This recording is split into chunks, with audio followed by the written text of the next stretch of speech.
বাপরে বাপ, এত ভালোবাসা! ভালোবাসা তো উতলে পড়ছে একদম, হ্যাঁ, বউয়ের প্রতি। কোথায় ছিল এত ভালোবাসা যখন আমি তোমাকে ভালোবাসতাম? কি পেয়েছি আমি তোমাকে ভালোবেসে? আমিও তো ভালোবেসেছি তোমাকে, সাক্ষ্য। এই ভালোবাসার বদলে ওই অন্ধকার স্যাঁতস্যাঁতে জেলের ঘরটা পেয়েছি আমি। আরে তোমার ওই মুখে ভালোবাসার কথা বলতে লজ্জা করছে না? একদম লজ্জা করছে না। আর আমার লজ্জা পাওয়ার কথাও নয় সাক্ষ্য, লজ্জাটা তোমার পাওয়ার কথা। ইয়েস, কারণ তুমি আমাকে মিথ্যে বলেছিলে। তুমি বলেছিলে না যে আরশিকে তুমি ভালোবাসো না। ভালো না বাসলে কি করে তোমার সন্তানের মা ও হতে চলেছে আমাকে বল।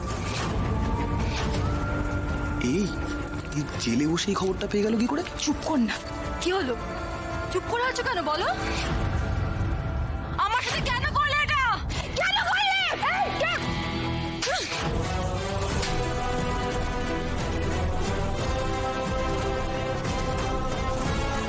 একদম ছবি না সাক্ষ্যকে, নাহলে এই হাতটা আমি ভেঙে গুড়িয়ে দেবো। চল বেরো বাড়ি থেকে, বেরো, বেরো।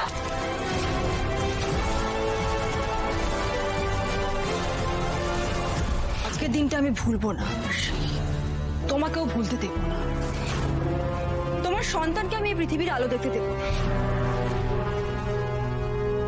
এটা আমার চ্যালেঞ্জ।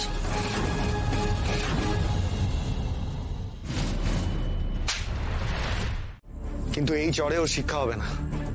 না না, আমি আর রিস্ক নিতে পারছি না। আমি এক্ষুনি থানায় ফোন করছি।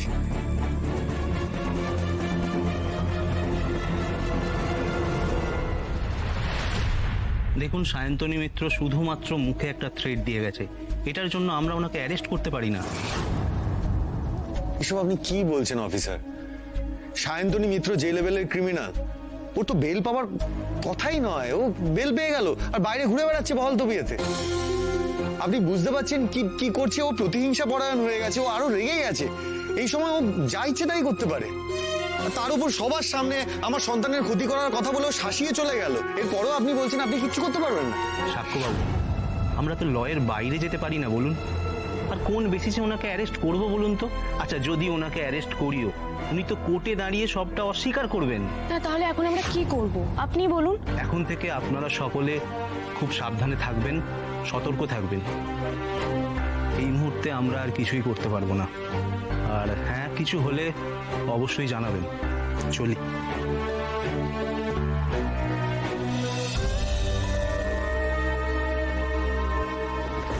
সায়ন্তনী যখন একবার থ্রেট দিয়ে গেছে, আমি জানি ও কিছুতেই চুপ করে বসে থাকবে না। ও জেজের কাছে মাঝে মাঝেই আসতো। খুব ভালো করে চিনি ওকে। She is dangerous. আরশি, এই না একটু জল খাও তো। কি চাপ গেল বলো তো তোমার আজকে? না, এক মিনিট। আই এম সরি আশি, কিন্তু আজ থেকে তোমায় খুব সাবধানে থাকতে হবে। মানে জলটা তো খেতে দিবি ওকে। সাহেব বলছি, তুই একটু ওই প্যাকেজড ওয়াটার নিয়ে আয় তো আশির জন্য। যা। আরে তুমি এরকম কেন করছো? মানে আশি, আশি দেখো, আমি এই মুহূর্তে না কোনো দিক থেকে কোনো ফাঁক রাখতে চাই না। সায়ন্তনীকে আমি খুব ভালো করে চিনি। আমি এক্ষুনি সিকিউরিটির ব্যবস্থা করছি। এক মিনিট।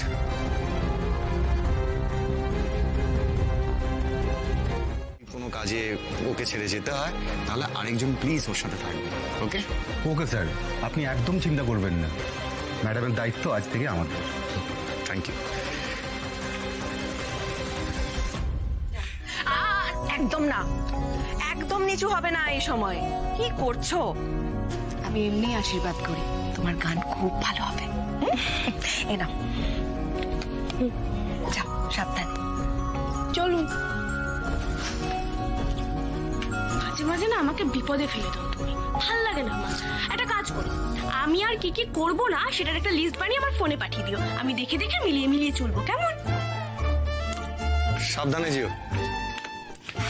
বাবা, যা ছটফটে মেয়ে একটা, ওকে সামলানোই তো মুশকিল রে। হ্যাঁ সেটাই তো, সেই কারণেই তো বডিগার্ডদের পাঠালাম।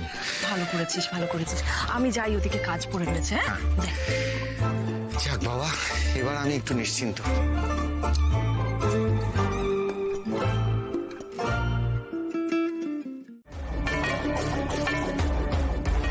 সাক্ষ্য এখন খুব নিশ্চিন্তে থাকবে, কারণ তুমি জেলে। কিন্তু ও বুঝতেই পারছে না যে একটা বিরাট বড় ষড়যন্ত্রের জাল আমি বিছিয়ে রেখে দিয়েছি।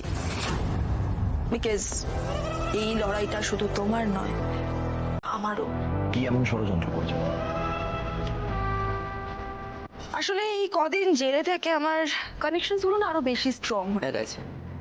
সাক্ষ্য গার্জিয়ান সিকিউরিটি এজেন্সি থেকে বডিগার্ড হায়ার করে এবং আগেও বহুবার করেছে, তো আমি জানি সেখানে আমার লোক ফিট করা আছে। আর সে আজ স্টুডিওতে যাবে গান রেকর্ড করতে, আর সেখানে ওর সাথে দুজন বডিগার্ড থাকবে, তার মধ্যে একজন আমার লোক। সো আরশি আর ওর সন্তান কোনোভাবে বেঁচে ও স্টুডিও থেকে ফিরতে পারবে না। এতটা সহজ নয় সায়ন্তনী।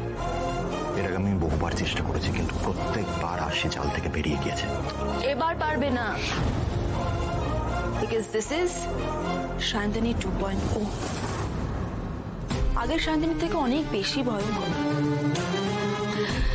আমি আরশির সন্তানকে কোনোভাবে পৃথিবীতে আসতে দেব না, এটা আমার নিজের কাছে নিজের প্রমিস। তো আমাকে তো রাখতেই হবে না প্রমিসটা, যেভাবেই হোক। প্রথমে আরশি আর ওর সন্তানকে আমি শেষ করব, দেন সাক্ষর পালা।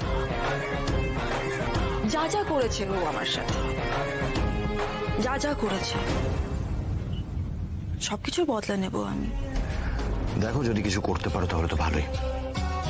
I am always there with you in everything. তুমি চিন্তা করো না, তুমি খুব শীঘ্রই গুড নিউজটা পেয়ে যাবে।